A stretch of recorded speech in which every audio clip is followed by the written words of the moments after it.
Lesson 73. Again, another two-part lesson that don't relate at all.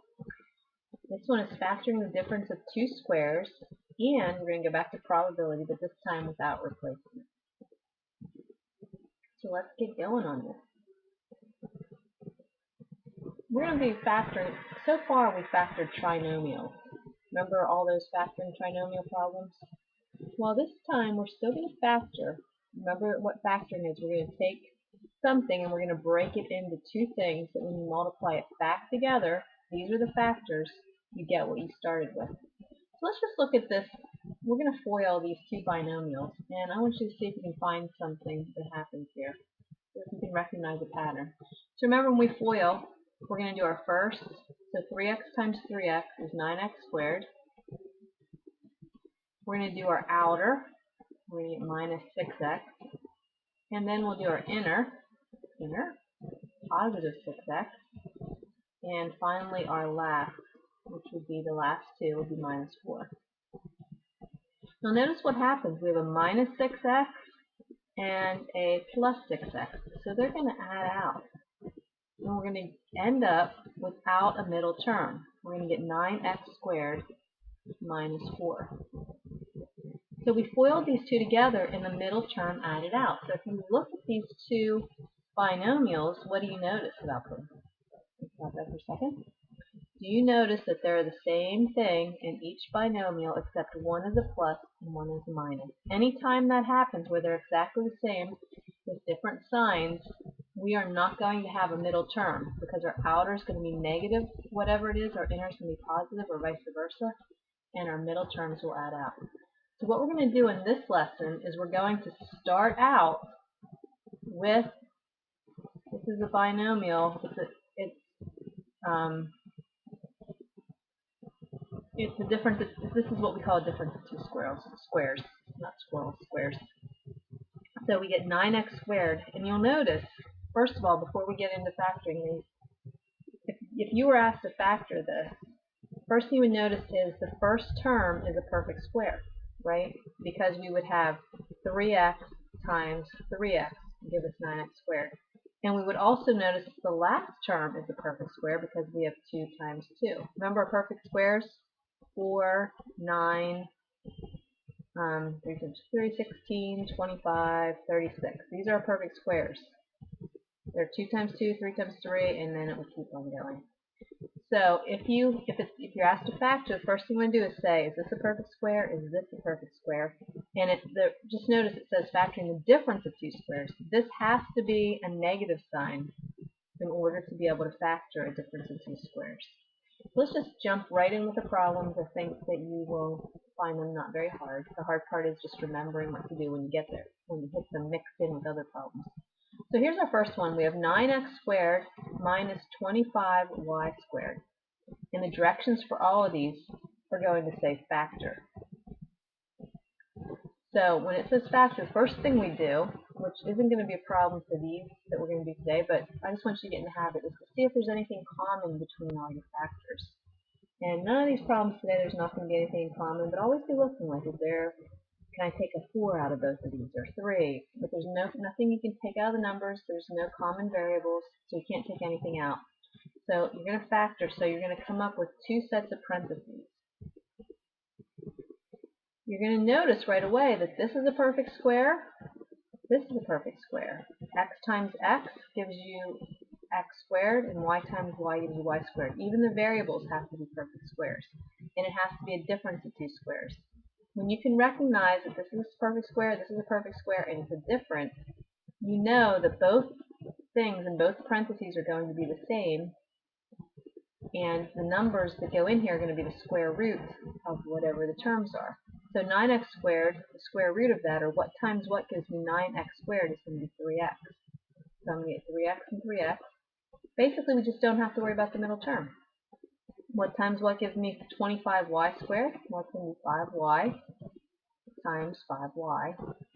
And the key, like what we started up here, is one is going to be plus, one's going to be minus. And what happens, anytime you have that, the middle term goes away. So that's why you don't have a middle term in these, because these two two factors one are the same with one a plus and one a minus. This is called factoring a difference of two squares. Let's go down here. When we look at this one, it says factor as well. This is a perfect square. If you just take the minus off of there, 6x times 6x is 6x squared, and y times y is y squared. But you'll notice that this is a plus, not a minus. However, there's a negative sign there. So we can, before we even start this one, we want to reverse these. Just look for these, it'll be tricky. Y squared minus 36x squared.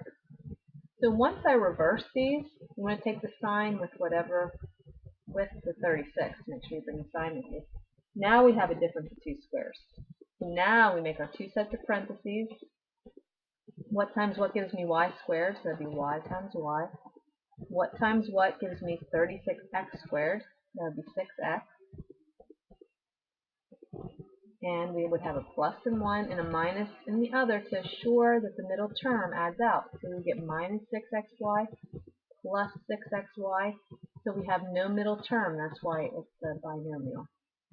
So let's keep doing. We have two more of these to do. Here we go. This one has variables.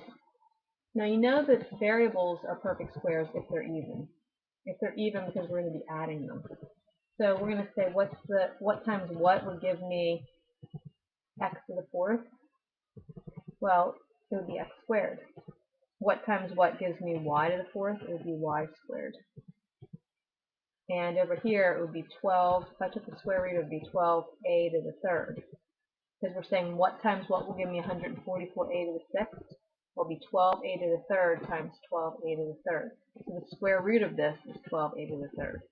So let's just try these. We can go over these in class tomorrow too if you don't quite get them. I'm going kind of fast.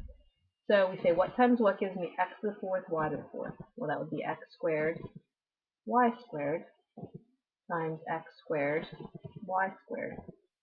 If you, as I said, if you have even exponents, they're perfect squares.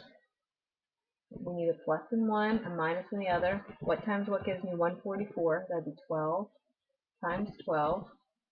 What times what gives me a to the sixth? Well, you're adding exponents when you multiply, so it's a to the third times a to the third.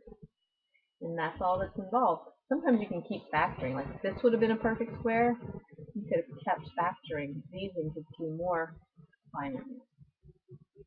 All right, our last one. Why don't you try this one yourself? Pause the video and give it a try. All right, let's see if you got it. Now, this is like example 2, where you have the negative one first. So the first thing you have to do is put it in the right order. So we get 81 x to the 10th minus a to the 4th. Are these both perfect squares? Well, 9x to the 5th times 9x to the 5th will give me this, and a squared times a squared will give me this. So sure enough, two perfect squares, and it's the difference. You have to have the difference of two perfect squares in order to factor into two binomials with different signs. So you get 9x to the 5th times 9x to the 5th gives me 81x to the 10th plus 1 minus in the other, a squared, because a squared times a squared gives me a to the 4th. You can always check it. You would get negative 9x to the 5th a squared, positive 9 x to the 5th a squared, and they would add out so we don't have any middle term. So that's all there is to factoring the difference of two squares. Let's move on to our lesson on probability, part B of this lesson.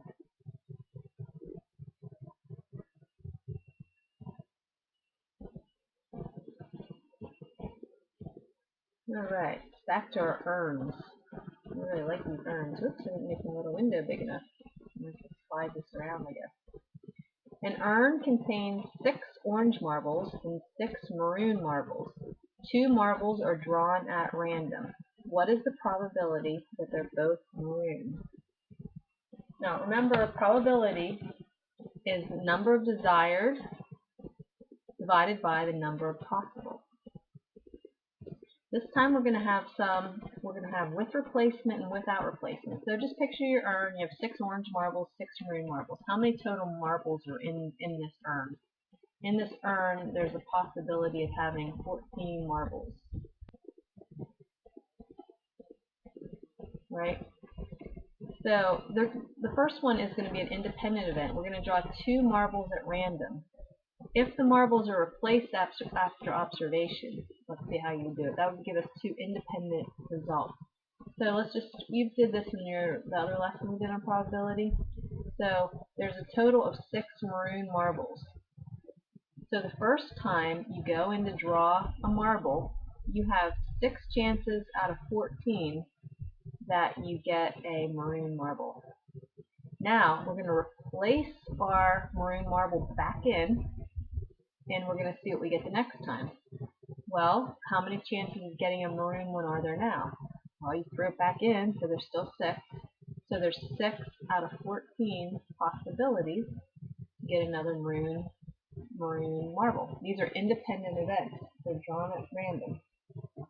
Whoops, that's so funny. I just put 14 when it should have been 12. I guess you guys are all sitting at home laughing at me, aren't you? Okay, 12. I think I thought it was 8, not 6.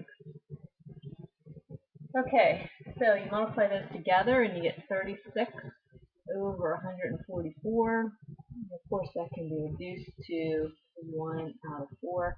So there's a 25% chance that you're going to draw 2 maroon marbles in a row. You can try this at home if you want to. All right, let's try. This is the part in the new lesson. It says they're not replaced. So what's the possibility of drawing a maroon marble if you don't replace the first one you put in? So let's give this one a try. So you're going to your urn, you put your hand in, you go to draw a marble out. What's the chance of getting a maroon one? Well, there's 6 maroon marbles out of a total of 12 marbles. So the chances are you're going to get 6 out of 12. Actually, 1/2. Alright, this time you don't replace that maroon marble, you keep it out. So you have 1 less marble. You have 1 less marble in there. So this time we're going to have 1 less marble. The total possible is 11. Now there's only 11 marbles because you kept the maroon one out. If in fact you did pick a maroon one. And so how many maroon ones are left if you picked a maroon one? Well, it started out with 6. Now there's only 5 maroon, 5 out of 11 to pick. So we multiply those together and we get 30 out of, well, we can do here. We can make this 1/2, so we don't have to reduce it later. So we're going to get 5 out of 22. So this is 25%. So without replacement, the probability of getting a maroon marble goes down. So the only difference is on your second pull of whatever you're doing, you're going to decrease it by 1 on both of them. And that's what not replaced. So hopefully that made sense to you. Tomorrow we can answer all your questions in class. We'll have lots of time because if we don't get to everything, I'll just do another video. So make sure all your homework's done. Make sure you're ready for whatever comes at you tomorrow. All right, we'll see you then.